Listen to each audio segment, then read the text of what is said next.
የዮሐንስ ራእይ ዲያቆን ዳንኤል ክብረት እንደጻፈው የዮሐንስ ራእይ በአዲስ ኪዳን ውስጥ የሚገኝ ብቸኛው የትንቢት መጽሐፍ ነው። የኢትዮጵያውያን ሊቃውንት ደረቅ ሐዲስ ብለው ይጠሩታል።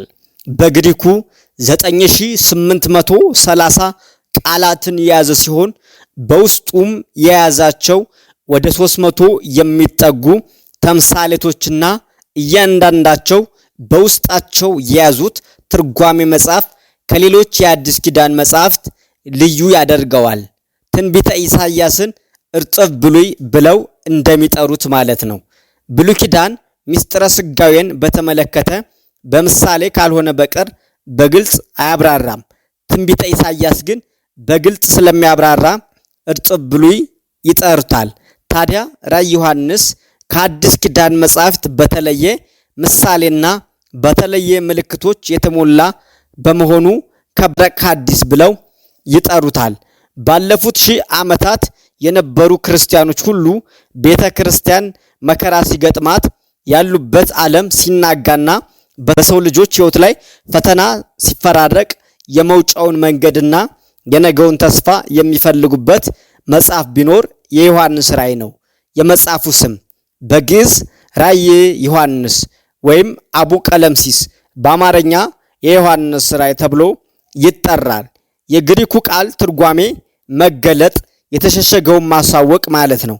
አቡ ቀለምሲስ ዮሐንስ እግዚአብሔር ለኢየሱስ ክርስቶስ የሰጠውን በእርሱም የተገለጠውን በማለት ራእዩ እንዴት እንደተገለጠ ይናገራል። እንድርያስ ዘቂሳርያ የተባለ ሊቅ ራእይ ዮሐንስ የተሸሸገው ምስጢር በአብርሆተ ልቦና በመለኮታዊ ራእይ ወይም በህልም አማካኝነት ወይም ደግሞ እንደ ቅዱስ ዮሐንስ በአካላዊ ንቃት እያሉ መገለጥ ማለት ነው ይላሉ። ዘመናት በተፈራረቁ መጠን ዓለም ኢየሱስ ክርስቶስን የማዳን ሥራ በተመለከተ ምስክርነት የሰጡት ሐዋርያት አረፍተ ሞት ወይም ሞት እየገታቸው በክርስቲያኖች ላይ ውስጣዊም ሆነ አፋዊ ፈተና እየተፈራረቀ በመጣ ቁጥር አስቀድሞ ደሙን አፍስሶ ስጋውን ቆርሶ ያዳነን ቤተ ክርስቲያኑንም በደሙ የመሰረተ ኢየሱስ ክርስቶስ ምንጊዜም ከእርሷ እንደማይለይ ለመግለጽ የተጻፈ መጽሐፍ ነው። የመጽሐፉ ጠቀሜታ ዲያቆን ዳንኤል ክብረት እንደጻፈው የመጽሐፉ ጠቀሜታ ኦሪት ዘፍጥረት የሚጀምረው እግዚአብሔር ዓለም ያለውን ፍቅር በማሳየት ነው። ዓለምን በሙሉ ያዘጋጀው ለሰው ነው። ሊቃውንት እንደሚተርኩት ሰውን የሚወደው እንግዳ አስቀድሞ የሚፈልገውን ሁሉ እንዳዘጋጀለት ይህንንም ክርስቶስ እግዚአብሔር አስቀድሞ አድርጎለታል። እግዚአብሔር የሚወደውን ሰው አስቀድሞ የሚፈልገውን ሁሉ ካዘጋጀ በኋላ ጠርቶታል። በመጨረሻም ቀን እርሱ የፈጠረው ክብርና ስልጣኑንም ለዚህ ታላቅ ፍጡር ሰጠው። ከሦስተኛው ምዕራፍ ጀምሮ ግን ኦሪት ዘፍጥረት አሳዛኙን ታሪክ ያቀርበልናል። ሰው ልጅ የዲያብሎስ ምክር ሰምቶ በአምላኩ ላይ አመፃ ካስነሳ በኋላ አፍራሽ ሆኖ በመገኘቱም ከገነት ተባረረ። የአምላኩንን ድምፅ ችላ ብሎ ለመስማት በማይሆን ቦታ ላከው። ከአምላኩም ሸሽቶ ኮበለለ።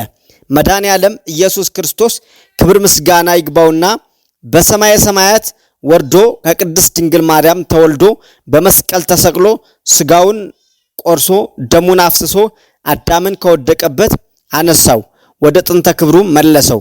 በኦሪት ዘፍጥረት ውድቀቱ የተገለጠው ሰው በዮሐንስ ራእይ መለሰው። በኦሪት ዘፍጥረት ውድቀቱ የተሰው በኢየሱስ ክርስቶስ የማዳን ሥራ ያገኘውን ታላቅ ክብርና ጸጋ ተገልጦለታል።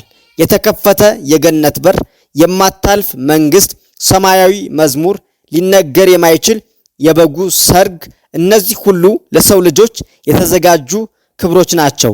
ኦሪት ዘፍጥረት ወደዚህ ዓለም ሲመጣ የምናየው የሰው ልጅ በራእይ ዮሐንስ ፍጻሜን እናየዋለን። በዚህ ምድር አይቀርም፣ በአዲስ ሰማይ በአዲስ ምድር ተዘጋጅቶለት ወደዛ ይሄዳል። ወደ አይላፊው ዓለም ይወጣና ወደ ማታልፈው ዘላለማዊ መንግስት ይሄዳል።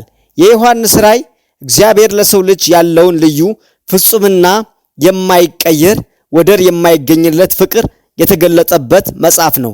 መጽሐፉ የድል መጽሐፍ ነው። ሰማያዊ መጽሐፍ ነው። መጽሐፉ የሰማያዊ ቅዳሴና ምስጋና መጽሐፍ ነው። ተስፋ የተሞላ መጽሐፍ ነው። መንግስተ ሰማያትን የሚያሳይ መጽሐፍ ነው።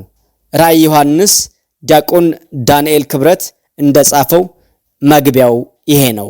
መልካም ጊዜ ይሁንላችሁ። ወዳችሁና አክብራችሁ ስለምታዳምጡን እጅግ አድርገን እናመሰግናለን።